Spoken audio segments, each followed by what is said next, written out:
నా పేరు చిన్ని కృష్ణ. అల్లు అర్జున్ గారి మొట్టమొదటి సినిమా రాసింది నేనే. ఆయన తండ్రి అల్లు అరవింద్ గారు కావచ్చు. అల్లు అర్జున్ గారు అంటే నాకు ప్రాణం ప్రాణం. నిన్న 12 గంటల దగ్గర నుంచి ఇంతవరకు అన్నం కూడా తినలేదు. చర్ల జైలు నుంచి ఇప్పుడు మళ్ళీ వస్తున్నాను. మళ్ళీ చెప్తున్నాను, అల్లు అర్జున్ గారంటే నాకు ప్రాణం, పంచ ప్రాణాలు.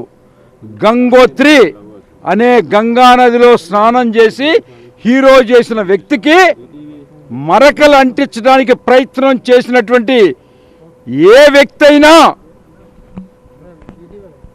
ఏ నాయకుడైనా, ఏ ప్రభుత్వం అయినా సర్వనాశనం అయిపోద్ది. గుర్తుపెట్టుకోండి.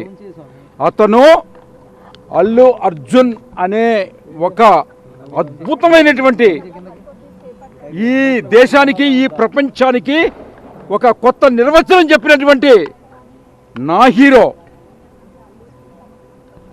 నింద వేయటము, అరెస్ట్ చేయటము అనేది అమానుషం, నీచం, నికృష్టం. ఎందుకంటే అల్లు అర్జున్ గారు వెనకాల ఒక కుటుంబం ఉంది. అల్లు అర్జున్ గారి వెనకాల ఒక చిరంజీవి గారు అనే ఒక మహాశక్తి ఉంది, ఒక పెద్ద ఫ్యామిలీ ఉంది. ఎప్పుడు కూడా తప్పు చేయటం కానీ, తప్పు మాట్లాడటం కానీ, తప్పు చేయటం కానీ జరగదు. అట్లాంటిది వాంటెడ్లీ చేసినటువంటి ప్రతి వ్యక్తి, అది వ్యక్తి కానీ, ప్రభుత్వం కానీ, రాష్ట్రం కానీ మూల్యం చెల్లించుకోక తప్పదు. That's all. పుష్ప సర్వనాశనం కాదు. Pushpa is not a flower. That's all. Sir ఎందుకు ప్రభుత్వం Gangotri it is not a water, it is a life. Sir మీరు అల్లు అర్జున్ గురించి మాట్లాడుతారు, చనిపోయిన కుటుంబం గురించి ఒక మీరు ఆలోచన లేదా, సానుభూతి లేదా? ప్రభుత్వం చనిపోయిన చెప్పి శాపనార్థాలు పెడుతున్నారు. శాపనార్థం నేను పెట్టట్లేదు. శాపనార్థాలే కదా. చనిపోయిన కుటుంబం మీద సానుభూతి అందరికీ ఉంటుంది. గుర్తుపెట్టుకోండి.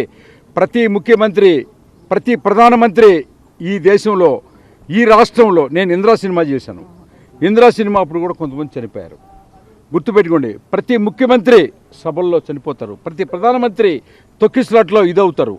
కానీ ఒక అన్యాయంగా, ఒక అక్రమంగా, ఒక వాంటెడ్లీ చేసినటువంటి ఈ దుర్మార్గాన్ని ఎవ్వరూ సహించే పరిస్థితి లేదు.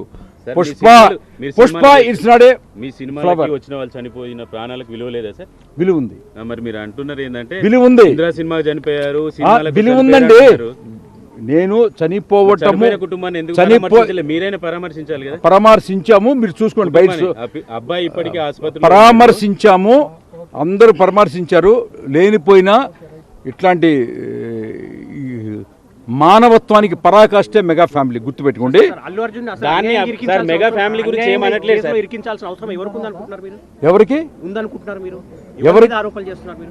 నేను ఎవరి మీద ఆరోపణలు చేయలేదు. ఇదే ప్రభుత్వము సినిమా టికెట్లు పెంచుకోమని, షోలకి అనుమతి ఇచ్చింది, రేట్లు పెంచుకోమని అనుమతి ఇచ్చింది.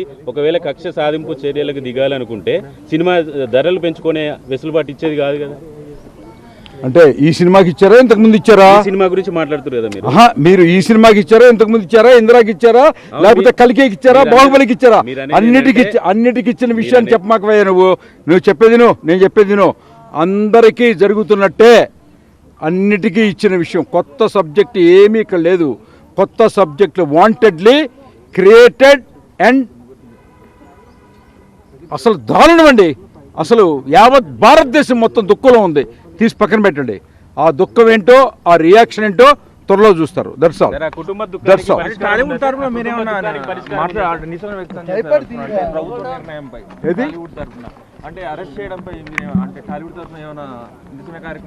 ఒక రచయితగా నేను చెప్తాను, ఇంతకంటే నీచమైన, నికృష్టమైనటువంటి అరెస్టు ఈ భూమి మీద మనం చూడం. That's all. ఆ కుటుంబానికి ఏమైనా బాధ్యతగా నిలబడతారా సార్ సినిమా ఇండస్ట్రీ అంతా? 100% అందరూ మానవత్వ కోణంలో థింక్ చేస్తాం. ఎందుకంటే ఎవ్రీ డే ఇట్లా జరుగుతూనే ఉంటాయి. కానీ దానికి కారణం ఇతరుని ఫోకస్ చేయటం మాత్రం చట్టపరంగా పెట్టిన ప్రతి సెక్షన్ తప్పు తప్పు తప్పు. That's all.